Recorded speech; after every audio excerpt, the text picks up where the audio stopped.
او دویمه خبره د ازدواجي زندګۍ کوم زما محترمو چې ستا ازدواجي زندګي په کور کې څنګه تیریږي یوه زنانه راله عمر فاروق رضی الله تعالی عنه له تنګ شوی خو نه یې که نه عمر فاروق رضی الله تعالی عنه له یو زنانه راله وی حضرت زما خاوند ډېر بزرګ دی وی د شپې تهجد کوي او ټوله ورځې روژه نیولي اوس دې خبرې ته توجه کوئ وی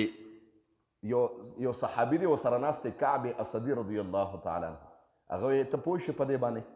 چې دې ښځې د خپل خاوند نه شکایت وکړو لیکن په ښه انداز کې زموږ ښځې به زموږ نه شکایتونه څنګه کوي چا ته به وي خو چا ته به وي په ښځو کې به د شرمۍ نو نورو ښځو ته به وي یا به بلې ښځې ته وي یا به بلې ښځې ته وي په دې باندې زما ستا کور برباد شي او وشرمېږي زما محترم اول خو د ټول نه مخکې زنانو ته عاجزانه التجا ده چې یوه زنانه به بله زنانه ته د خپل خاوند متعلق ذکر بالکل نه کوي چې زما خاوند خو جي ما سره ده یا اکثر دا نوجوانانو جینکو ته التجا ده زما دا بیان رسي په میډیا باندې خلکو ته التجا ده چې به یې واده شپه تېره شي نو نوجوان بار روتي نورو خلکو ته د واده ټول فلم بیان کړي جي دا فلم شوی دی د خدای ظالمه څه چل وکړو خپل کمیس ځان دی بربنډ کړو خپله ښځه دې بربنډ نه کړه همدغه زنانه جینې بار روزي نورو ښځو ته ویره جي دا کار خو شوی دی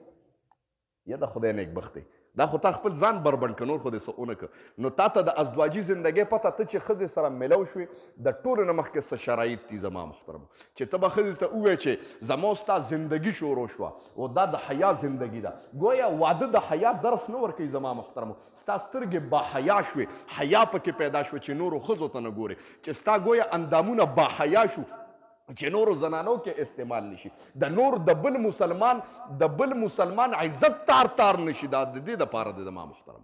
او تا چې کومه جینۍ کړې ده او ته د دې قیسې بار کې نو دا هم د یو مسلمان خور نه ده د یو انسان لور نه ده زما محترمو داسې که ستا خور بل ځای واده شو هغه دا قیسې وکړې نو څه دی خیال دی دې باره کې زما محترم نو دغه صحابي راغی د خپل خاوند شکایت یې وکړو وی حضرت دې کې ماشومان ناست دي نو تاسو ته صحیح کولو خبر هم نشم کولی دا کوم چې واده کړي دي خصوصي ما دې دپاره یو ټایم مقرر کړی دی انشاءالله الرحمن زه لږ فارغ شم د واده کړو دپاره خصوصي د ازدواجي زندګۍ چې ما سره 2 منټه هلې چې د ازدواجي زندګۍ نه خبر شي زما محترم موږ ګورئ الله دې معافي کړو لکه د حیوانانو چلیږو پته راته نه لګي بیا اولاد هم بې حیا یي که نه اولاد راته داسې نیغ ګوري نو اولاد به درته بره نیغ ځکه ګوري چې دا بې حیا کارونه کړي دي که نه نو د ازدواجي زندګۍ نه ځان لږ خبر کړه زما محترم وی دغه صحابي راغی شکایت یې وکړه صحابیه وی هغه خاوند یې ونه راوغوښته پوه شو چې دا خاوند زما حق نه ادا کوي ټوله شپه تهجدو ته ولاړي او د ورځې ټوله ورځ روژئ وی هغې ونه راوغوښته ورته یې وی ازدواجي زندګي د ښځې سره چې ستا کومه زندګي ده د ښځې حق ادا که کم از کم بعضې خلک تپوسونه کوي چې ښځې ته به څونه وخت کې نږدې کېږم تر کومې پورې به نږدې کېږم نو دا مسله هم زده کړه ګورئ ښه دا مسلې زده کړئ دا ډېرې اهمې مسلې دي او په دې کې شرم نشته ګورئ ښه دین کې د شرم د کوم دی نه راغی هغه ورته ووې صحابي ورته ووې وایي کم از کم ښځې ته 3 ورځې پس نږدې کېږه 3 ورځې دغه صحابي ورته ووي عمر فاروق وایي د 3 ورځو دا قید دی ولې ولګو نو هغه ورته جواب کې وایي الله د یو سړي دپاره 4 ښځې جایز کړي دي نو چې هره شپه یوه ښځې سره تېروي نو 3مه شپه د دې بلې ښځې سره راځي نو کم از کم د یو ښځې سره تر اخره پورې کم از کم تر 3 ورځو پورې میلاوېدل او زیات نه زیات تر 40 دنه پورې اکثر تبلیغانو حضراتو ته پته ده چې کال له لږ شي نو 40 ورځو کې یو پیره کور ته راځي داسې کېږي که نه کېږي جي تاسو ته پته شته که نشته مجید امیر صاحب داسې کېږي که نه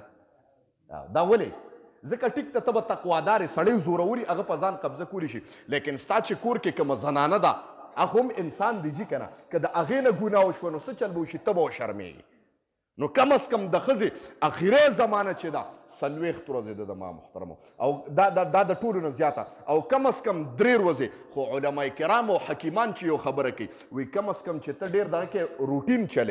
روټین چلې نو هفته کې یوه پیره یا میاشت کې یوه پیره دا به ستا د ښځې سره ازدواجي زندګۍ والا زماني دا به میلاویږي الا لا یحل مال امرئ خبردار حلال نه دی مال د یو سړي الا مگر بطیب نفس منه پر رضا د هغه باندې واخر دعوانا الحمدلله هغه کتاب راکړي